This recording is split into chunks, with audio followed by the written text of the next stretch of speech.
नागार्जुन की कविताओं में रचना विधान की अनेकता या विविधता बहुत है।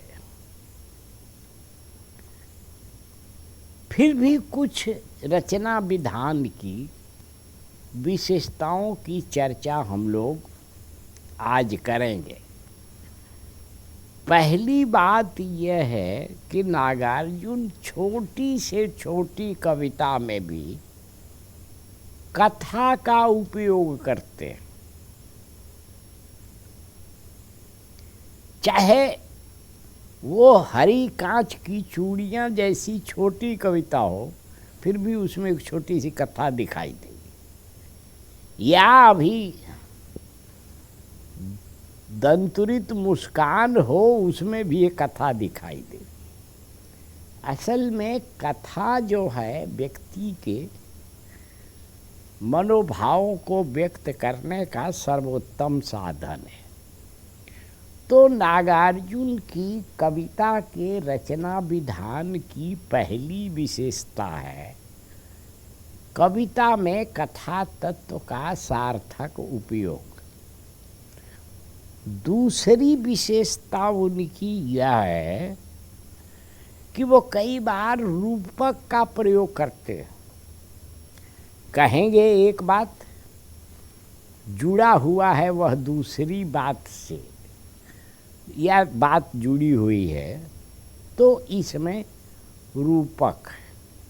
अच्छा, रूपक चाहे वो हिंदी का हो, संस्कृत का हो या अंग्रेजी का मेटाफर हो, उसमें अर्थ की विविधता बहुत होती है और अर्थ को व्यापक बनाने की क्षमता भी उसमें होती है।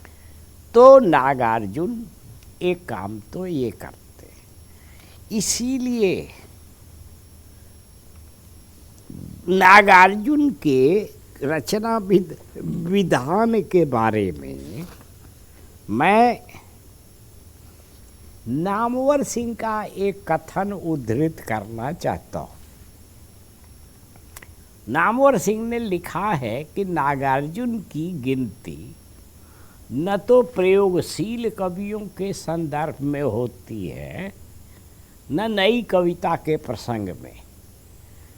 फिर भी कविता में रूप संबंधी जितने प्रयोग अकेले नागार्जुन ने किए हैं, उतने शायद ही किसी ने किए हो। कविता की उठान तो कोई नागार्जुन से सीखे, और नाटकीयता में तो वे लाजवाब हैं ही। ये सब रचना विधान की विशेषताएं। जैसी सिद्धि छंदों में है, वैसा ही अधिकार बेछंद या मुक्त छंद की कविता पर है। ये सब रचना विधान का हिस्सा है। उनके बात कहने के हजार ढंग हैं।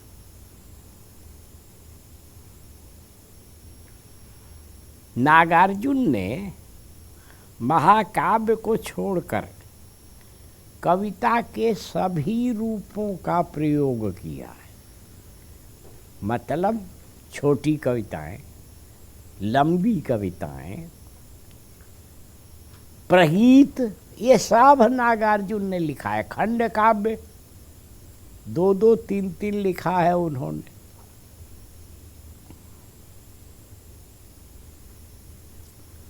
एक उनका एक ऐसा काव्य है या कविता है जो जैसी कविता हिंदी में तो क्या मेरी जानकारी में शायद ही कहीं लिखी गई। वह कविता है मंत्र कविता। मंत्र की शैली और पद्धति में वह कविता लिखी गई है। यह जो मंत्र कविता है, जैसा मैंने पहले भी कहा था कि ऐसी कविता हिंदी में नहीं है, ये मंत्र की शैली में है। ओम शब्द ही ब्रह्म है। ओम शब्द और शब्द और शब्द, ओम प्रणव, ओम नाद, ओम मुद्राएं, ओम वक्तव्य, और उद्गार, ओ घोषणाएं, ओम भाषण, ओम प्रवचन, ओम हुंकार, ओम फटकार, ओम चित्कार, ओम फुसफुस, ओम फुतकार, ओम चित्कार, ओम आस्फालन, ओम इंगित और इशारे, ओम नारे और नारे और नारे, ओम सब कुछ सब कुछ सब कुछ, ओम कुछ नहीं कुछ नहीं कुछ नहीं, ओम पत्थर पर की दूब, खरगोश के सींग, ओम नमक तेल हल्दी जीरा हींग, ओम मूस की लेड़ी कनेर के पात, ओम डायन की चीख, ओम अवघड़ की अटपट बात, ओम कोयला इस्पात पेट्रोल। मैं कुछ कविता के हिस्से छोड़ रहा हूँ, कुछ पढ़ रहा हूँ, बाकी सब नहीं पढ़ सकता। ओम दलों में एक दल अपना दल, ओम अंगीकरण शुद्धिकरण राष्ट्रीयकरण, ओम मुष्टिकरण तुष्टिकरण पुष्टिकरण, ओम ऐतराज आक्षेप अनुशासन, ओम गद्दी पर आजन्म वज्रासन, ओम ट्रिब्यूनल, ओम आश्वासन, ओम गुट निरपेक्ष सत्ता सापेक्ष जोड़ तोड़, ओम छल छद्म, ओम मिथ्या, ओम होड़म होड़, ओम बकवास, ओम उद्घाटन, ओम मारण, ओम उच्चारण, ओम काली काली काली महाकाली महाकाली, ओम मार मार मार, ओम वार न जाए खाली। फिर बीच से छोड़ रहा हूँ। ओम चबाएंगे तिलक और गांधी की टांग, ओम तुलसी दल बिल्व पत्तर चंदर रोली अक्षत गंगा जल। फिर छोड़ रहा हूँ। ओम ओम ओम धरती धरती, ओम व्योम व्योम, ओम अष्ट धातुओं के ईंटों के भट्ठे, ओम महामहिम महामहो उल्लू के पट्टे, ओम दुर्गा दुर्गा, ओम तारा तारा तारा, ओम इसी पेट में समाये सर्वहारा, ओम तत्सत, ओम हरि ओम तत्सत। ये कविता है।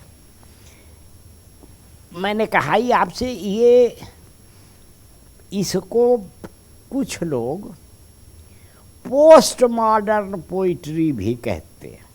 ये उत्तर आधुनिक कविता है, आधुनिकता से भी बाद की कविता, जिसमें आदि भी है। माने मंत्र तो बहुत पुरानी चीज है, वर्तमान भी है और भविष्य भी है।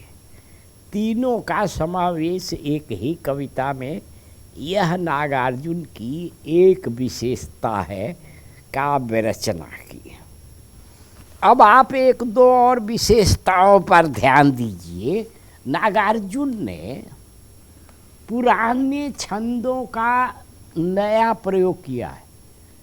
दोहा छंद के उनके अनेक, उनकी ऐसी कविताएं हैं जैसे अन्न पचीसी या शासन की बंदूक, जो छंद दोहा है जो बहुत पुराना है, मध्यकाल का, पर अर्थ उसमें आधुनिक है, नया है और उन्होंने भरा है। दूसरा, पुराने छंदों का प्रयोग उन्होंने दो तरह से किया है। एक तो लोकगीतों के पुराने छंदों का प्रयोग किया।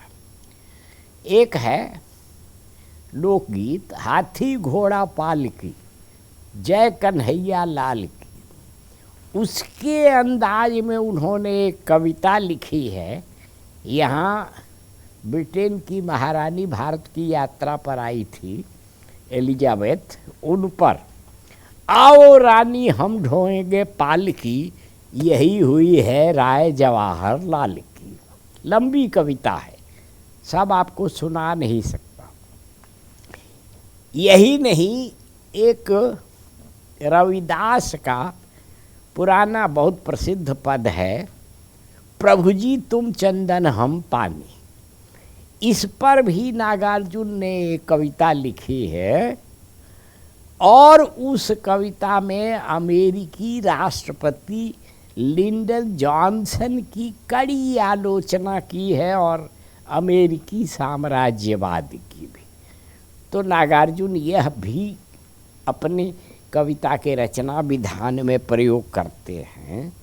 ये जो नागार्जुन का रचना विधान है उसका एक और रूप आपके सामने मैं रखना चाहता हूँ। रामचंद्र शुक्ल ने अपने साहित्य के इतिहास में एक जगह लिखा है कि बड़े कवि वे होते हैं जिनकी काव्य भाषा में अनेक रूपता होती है। हिंदी में ऐसे 3 बड़े कवि हैं। एक तो तुलसीदास, दूसरे निराला और तीसरे नागार्जुन। पहले तुलसीदास को ही लीजिए। सरलतम भाषा और छंद भी उनके यहाँ है। आगे चले बहुरी रघुराई, ऋषि मुख पर्वत नियराई। इससे ज़्यादा सरल क्या होगा जी? ये तुलसीदास ने लिखा। उसी रामचरितमानस के शुरू में बंदो गुरुपद पदुम परागा, सुरुच सुबास सरस अनुराग, तत्सम शब्दों की भरमार है। विनय पत्रिका में उसी तरह से तुलसीदास में विनय पत्रिका का अर्थ करने में लोगों को पसीने छूट जाते हैं। यही हाल निराला के यहाँ है। आप भिक्षुक कविता से शुरू कीजिए, वह आता 2 टूक कलेजे को करता वगैरह वगैरह, और वहाँ से लेकर राम की शक्ति पूजा तक चले जाइए तो काव्य भाषा के लगभग 7-8 रूप उनके यहाँ मिलेंगे। यही स्थिति नागार्जुन की है। नागार्जुन ने सरलतम कविताएं भी लिखी हैं। वही हाथी घोड़ा पालकी वाला, आओ रानी हम ढोएंगे पालकी, यही हुई है राय जवाहरलाल की। ये सरलतम रूप है।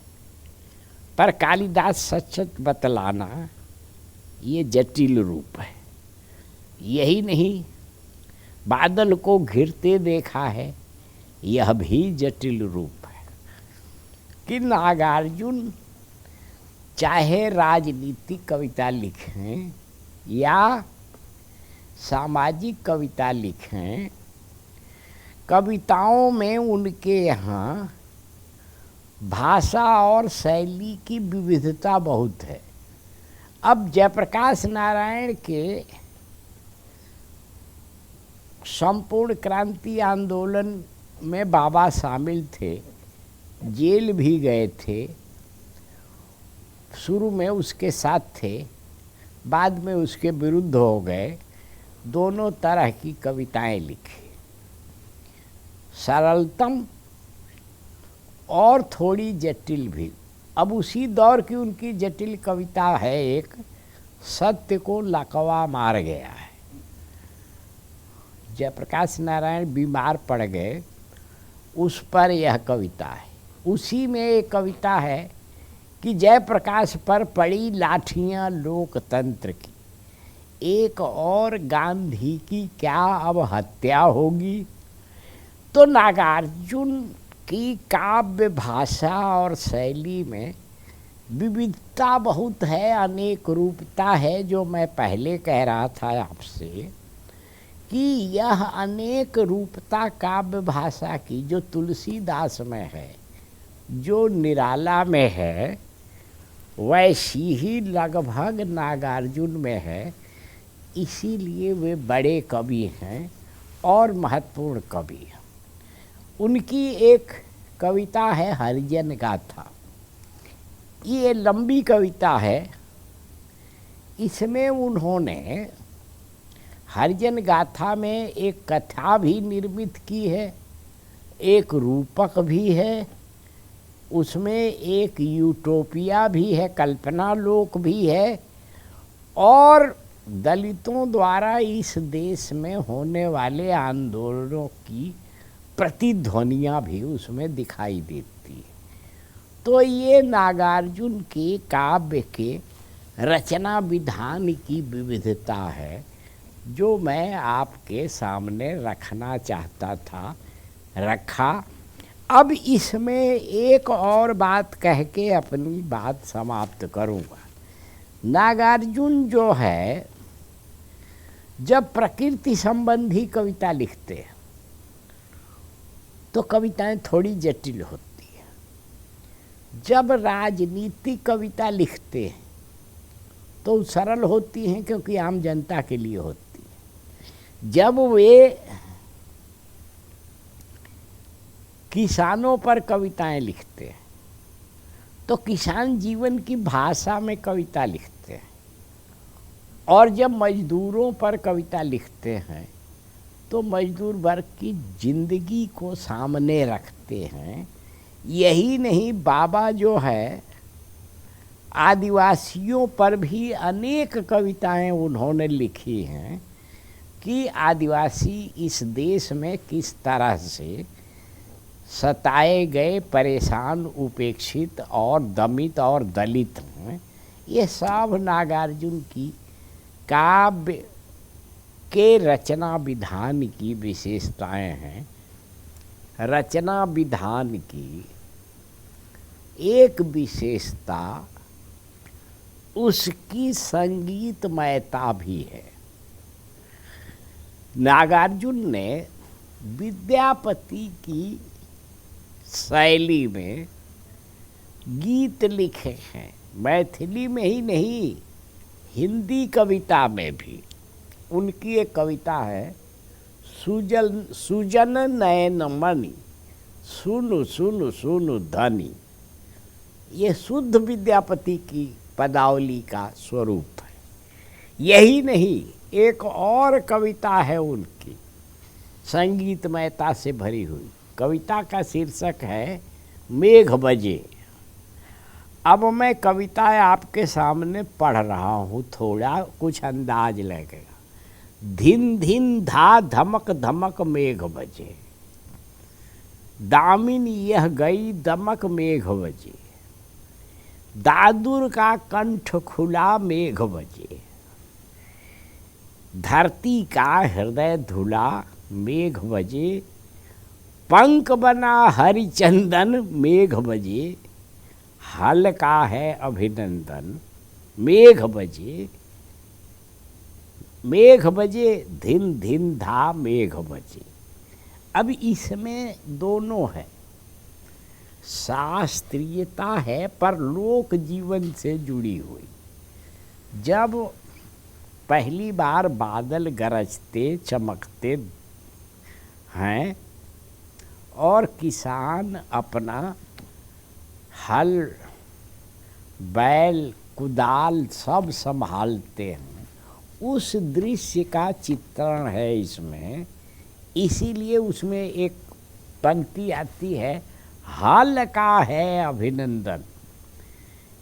तो इसलिए नागार्जुन की कविता में संगीतमयता भी है। यह भी उनकी कविता की रचना विधान का एक पक्ष है। एक और पक्ष की ओर आपका ध्यान आकृष्ट करना चाहता हूँ। देखिए, नागार्जुन जब वास्तु स्थितियों पर कविता लिखते हैं तो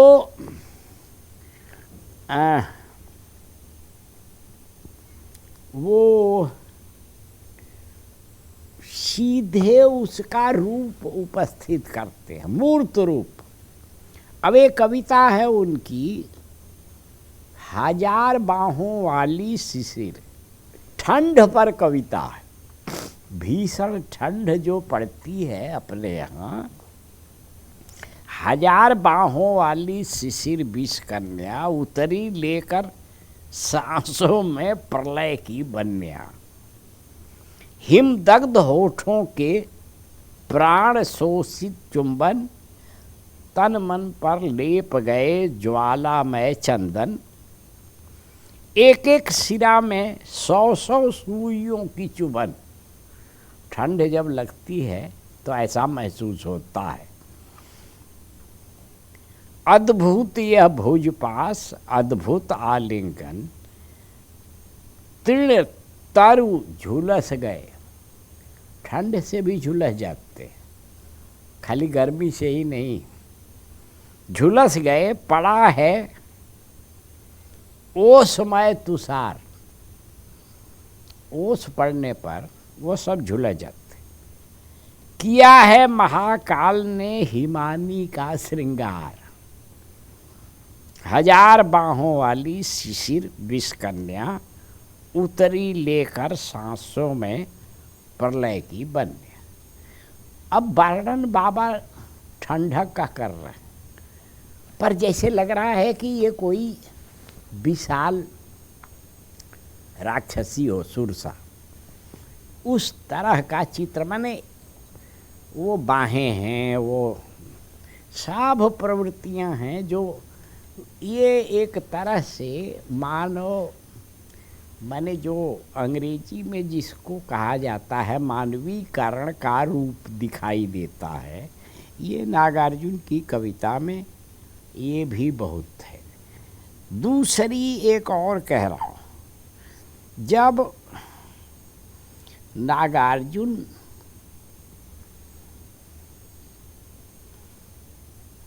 सीधे अपने अनुभव की कविता लिखते हैं तो उसमें एक सहजता होती है शैली की। अब एक कविता मैं उनकी सुना रहा हूँ। सुबह सुबह तालाब के 2 फेरे लगाए, सुबह सुबह रात्रि शेष की भीगी दूबों पर नंगे पांव चहलकदमी की, सुबह सुबह हाथ पैर ठिठुरे सुन्न हुए माघ की कड़ी सर्दी के मारे, सुबह सुबह अध सूखी पत्तियों का कौड़ा तापा। ये सब गांव में होता है। आम के कच्चे पत्तों का जलता कड़ुआ कसैला सौरभ लिया, सुबह सुबह गवई अलाव के निकट घेरे में बैठने बतियाने का सुख लूटा। ये ग्रामीण प्रवृत्ति की चिंता और चर्चा है। सुबह सुबह आंचलिक बोलियों का मिक्सचर कानों की इन कटोरियों में भरकर लौटा, सुबह सुबह। अब ये एक गांव के लोगों से संपर्क बनाने, उनसे बतियाने की जो प्रवृत्ति नागार्जुन में थी, वो अपना गांव हो या किसी और का गांव हो, उस प्रवृत्ति की अभिव्यक्ति इस कविता में हुई है। हो गया काम भर का हुआ कि नहीं जी? जो एक मैं और उनकी कविता की विशेषता की ओर आप लोगों का ध्यान आकृष्ट करता हूँ, और वह है कि नागार्जुन की कविता के ये रचाव से संबंधित ही है कि भावलोक में केवल आक्रोश, विक्षोभ, आलोचना, आक्रमण और कटाक्ष ही नहीं है। यह सब उनकी राजनीतिक और सामाजिक कविताओं में है, क्योंकि जैसा भारतीय समाज और उसमें जैसी राजनीति है, उसमें किसी भी सजग व्यक्ति के मन में यही सब भाव पैदा होंगे। नागार्जुन की कविता का एक बड़ा हिस्सा ऐसा है जिसके भावलोक में कोमलता है और मधुरता भी है।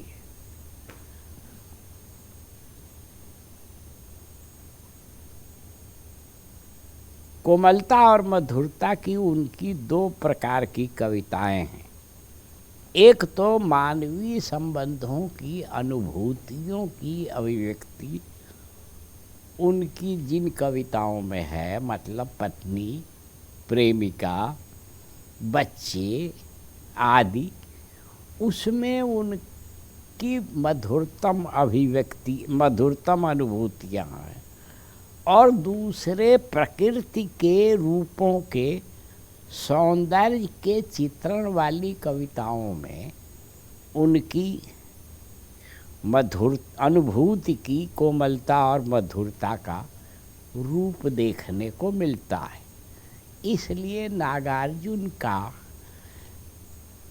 की कविता का रचना विधान बहुतों को चकित करता है, बहुतों को आकर्षित करता है, बहुतों को प्रसन्न भी करता है। नागार्जुन असल में हिंदी की काव्य की जो प्रवृत्ति और परंपरा है, उसमें खुद को भारतेंदु हरिश्चंद्र के निकट पाते थे। उन्होंने भारतेंदु हरिश्चंद्र पर एक कविता भी लिखी है, जिस कविता में उन्होंने लिखा है कि हिंदी की है रीढ़ गंवारू बोली। गंवारू माने गाँव की बोली। हिंदी की है रीढ़ गंवारू बोली, यह भावना तुम्ही ने हम में घोली। मतलब हिंदी का अपनी लोक भाषाओं से जिसमें अवधी है, ब्रजभाषा है, भोजपुरी है आदि से जितना आत्मीय संबंध होगा, उतना ही उसमें उतनी ही अधिक उसमें ताकत आएगी और अभिव्यक्ति की क्षमता भी बढ़ेगी। स्वयं यह काम नागार्जुन अपनी कविता में करते हैं। वे लोक जीवन से मुहावरे लेते हैं, लगभग प्रेमचंद की तरह या तुलसीदास की तरह। तुलसीदास भी लोक जीवन से बहुत सारी चीज़ें सीख कर अपनी कविता में रचते थे। एक नहीं अनेक उदाहरण मैं दे सकता हूँ, पर जाहिर है कि अभी बात नागार्जुन की करनी है, तुलसीदास की नहीं। पर तुलसीदास की वह प्रवृत्ति नागार्जुन के यहाँ है, मैं संकेत यही करना चाहता था। हो गया है?